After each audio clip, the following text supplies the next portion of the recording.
여러분 안녕하십니까? 오늘은 부산관광공사 간부의 수상한 업체 추천 관련 속보로 시작하겠습니다. 오늘은 음성 파일을 공개합니다. 문제의 간부와 외부 업체 대표 간의 통화 중 일부분인데요. 그동안 문제될 게 없다는 해명과는 달리 자체 감사와 기자의 취재가 시작되자 이를 무마하고 회유하려는 의도가 분명해 보였습니다. 임선은 기자가 보도합니다. 지난 6월부터 본격화된 부산관광공사의 시티투어버스 인원 계측 시스템 구축 사업. 실무진이 기술력 등의 검토를 거쳐 한 업체를 사업자로 선정하려고 했지만 공교롭게도 인사이동이 이뤄졌고 사업자 선정은 지연되고 있습니다.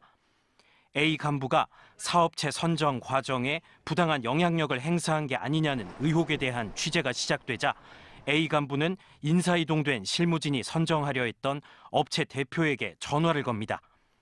이제 우리 공사에 전반적으로 뉴스 나오는 거에 이제 타겟이 내에서 이제 그 계측기 사업을 추진하고 있는 업체 쪽으로 이제 질 같다. 공사 차원의 내부 감사도 진행 중이었던 시점.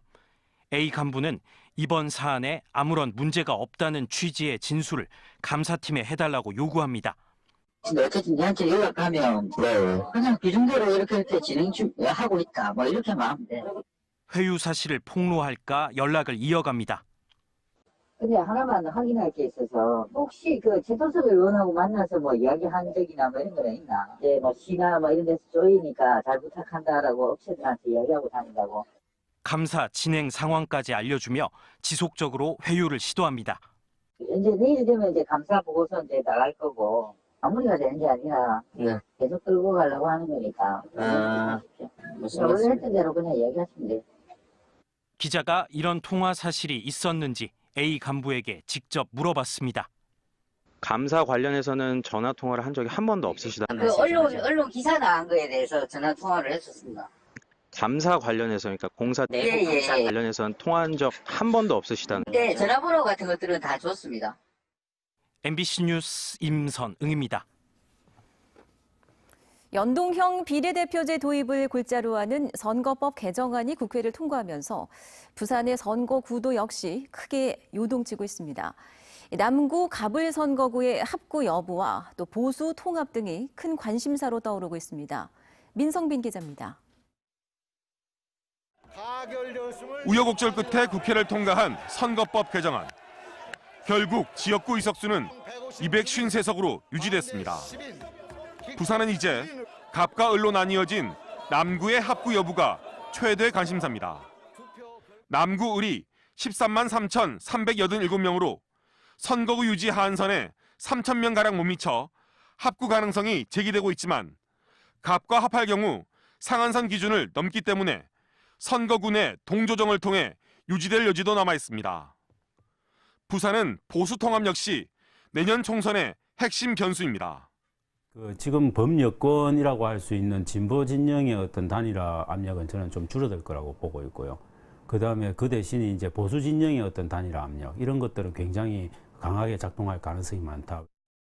연동형 비례대표제 시행 여파도 큰 상황.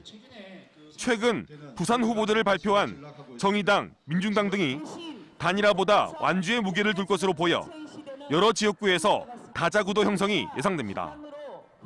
또 대한신당과 전진당, 새보수당 등 군소정당들이 잇따라 부산시당 창당에 나서면서 부산의 선거구도는 더욱 복잡하게 얽히고 있습니다.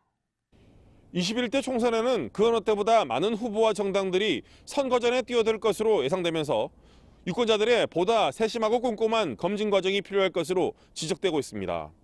MBC 뉴스 민성빈입니다. 올 한 해도 부산에는 많은 사건, 사고가 있었습니다. 예기치 않거나 또 안타까운 일들로 부산 시민에게 충격을 줬는데요. 올 한 해 1년 동안 부산을 뒤흔든 대형 사건, 사고는 어떤 것이었는지 또 어떻게 처리되고 있는지 현지호 기자가 정리했습니다. 차량이 쌩쌩 달리는 광안대교로 6,000톤급 화물선이 돌진합니다. 교각 곳곳이 휘고 구멍까지 뚫렸습니다. 자칫 대형 인명피해로 이어질 수 있었던 아찔한 상황.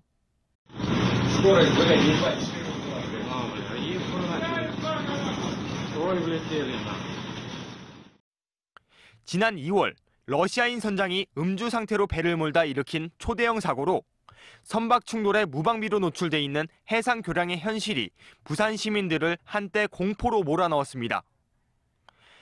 지난 9월에는 화성 연쇄 살인 사건 용의자 이춘재가 부산 교도소에 수감돼 있다는 사실이 세상에 드러났습니다. 범행을 감쪽같이 감춘 채 무려 24년간 모범적인 수감 생활을 해왔다는 소식은 부산 시민은 물론 전 국민을 놀라게 했습니다.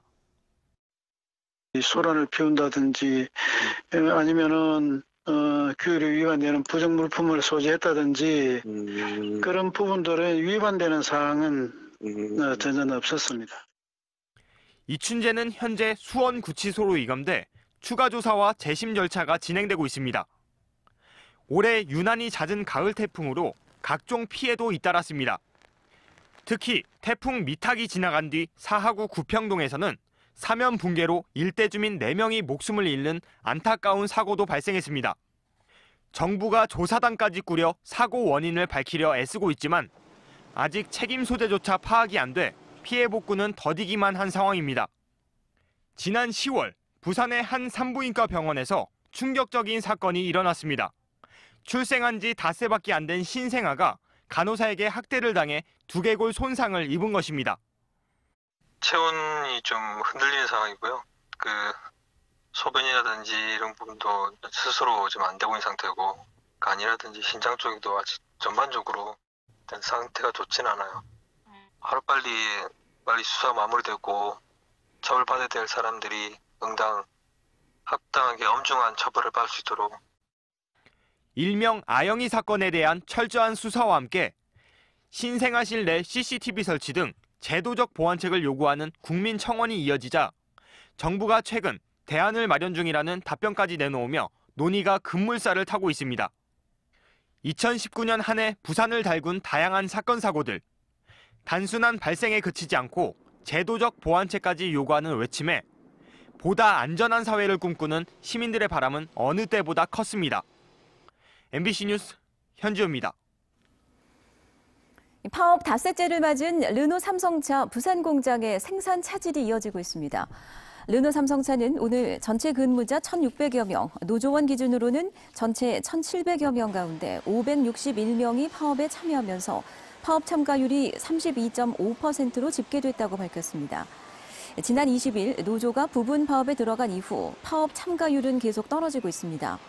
하지만 차량 생산은 차질이 이어져 어제도 평소 생산량의 3분의 1 수준인 247대 생산에 그쳤다고 사측은 밝혔습니다. 올해로 파병 10주년을 맞은 청해부대의 31진 왕건함이 아덴만 해역으로 출항했습니다. 해군 작전사령부는 오늘 부산 작전기지에서 청해부대 31진 왕건함 출항 환송식을 열고 청해부대 30진 강감찬함과 교대해 내년 7월까지 6개월 동안 선박 호송 작전과 원형 어선 보호 활동 등 파병 임무를 수행한다고 밝혔습니다. 첫 민선 부산시 체육회장에 장인화 전 대한장애인체육회 수석 부회장이 당선됐습니다. 장 후보자는 유효 투표 391표 중 307표를 얻어 84표를 득표한 정정복 후보자를 압도적으로 누르고 당선됐습니다. 그동안 부산시 체육회장은 부산시장이 당연직으로 맡아왔으나 정치와 체육을 분리한다는 취지에서 이번에 처음 민선으로 뽑았습니다. 강절도 사건이 반복되던 골드 테마거리에서 경찰이 범죄 예방 특별 대책을 추진해 범죄 발생 건수가 크게 줄어든 것으로 나타났습니다. 지난 7월 부산 진구 범천동 귀금속거리에서 한 금은방 직원이 강도상해를 당하는 등 일대에서 매년 10여 건의 범죄가 이어졌으나 부산진경찰서는 관할 부산진구청 일대 상인 등과 범죄 예방 협의체를 꾸려 특별 방범 대책을 추진해왔습니다.